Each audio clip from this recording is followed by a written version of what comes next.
खोले दे, कोई चर्च नहीं बेचा दे तुस। ये मेरा गुरु परिवार जेड़े सारे टीचर लोग 5-5, 6-6 हज़ार तनख्वाह लेइए तुस अपने जीवन की चला दे हो।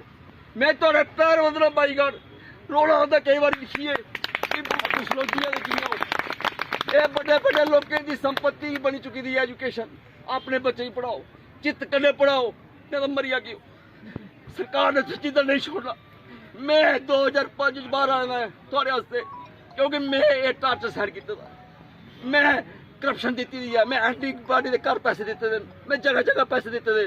और पैसे देने टाइम गया, लड़ो संघर्ष करो अगर चाहते हो गरीब परिवार का बच्चा पढ़े, अदरवाइज गरीब परिवार का बच्चा रोड शाह बनी जाना।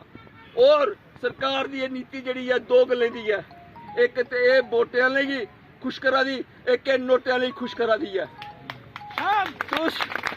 तुस ना ते वोट ले सकते हो ना क्या नोट दे सकते हो।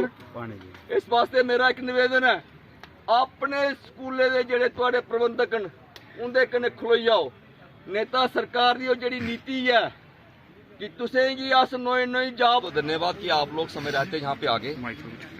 ऐसा है कि सरकार ने एक जेके बोर्ड ने एक ऑर्डर निकाला है 27/12/2023 का, जिसमें उन्होंने क्या दिया है कि जिन विद्यालयों की मान्यता रद्द हो गई है, किसी कारणवश एनओसी नहीं देने के कारण उनकी मान्यता एक्सटेंड नहीं हुई, तो उन विद्यालयों के बच्चों को सरकार जो जेके बोर्ड जो है वो सरकारी स्कूल में टैग कर रहा है। तो हम जब जेके बोर्ड के चेयरमैन परीक्षित से मिले 18/12/2023 को, हमने उनसे कहा कि ये जो टैगिंग की क्रिया है इसको आप स्थगित कर लो, क्योंकि 3 महीने की बात है, जनवरी, फरवरी और मार्च में बच्चे की परीक्षाएं हो जाएंगी। तो बच्चा जो है पेरेंट्स के ऊपर छोड़ दो कि बच्चा पेरेंट्स को कौन से विद्यालय में लेके जाना चाहता है। आप सरकारी विद्यालयों में बात करके क्यों ले रहे हैं? वो आपकी संपत्ति नहीं है, बच्चा अपने माँ बाप की संपत्ति है। तो उन्होंने कहा जी हमारे ऊपर सरकार का दबाव है तो हम बच्चों को टैग करेंगे। अंततः हमने लेफ्टिनेंट गवर्नर से निवेदन किया, एक निवेदन पत्र भेजा, उसके बाद चीफ सेक्रेटरी जो थे उनको भेजा, उसके बाद सेक्रेटरी स्कूल एजुकेशन जी को, एलजी साहब को भेजा। तो क्या हो गया कि हमारे उस पत्र का कहीं भी उत्तर नहीं आया। आज 10 तारीख है, बच्चों की परीक्षा जो हैं उनके फॉर्म भरने की अंतिम तिथि है। यहाँ इन्होंने 110 विद्यालयों को टैग किया हुआ है और वो विद्यालय हैं जो अपनी भूमि के ऊपर जिनका निर्माण हुआ है। तो अगर आज ये लोग संघर्ष नहीं करेंगे, इनके बच्चों को जेके बोर्ड किडनैप कर करके सरकारी स्कूलों में डाल देगा, क्योंकि उनका 1 पॉइंट प्रोग्राम है अपने विद्यालयों की जो इनरोलमेंट उसको कैसे बढ़ाना है। नंबर 1, जब हमारे बच्चे उनके विद्यालय के साथ टैग हो जाएंगे, परिणाम सरकारी स्कूलों के ऑटोमेटिकली बढ़िया आएंगे। और हमारे विद्यालय ये तो सिर्फ 9, 10, 11, 12 की बात कर रहे हैं, हमारे विद्यालय फर्स्ट से लेकर के 8 तक डिफेक्ट हो जाएंगे।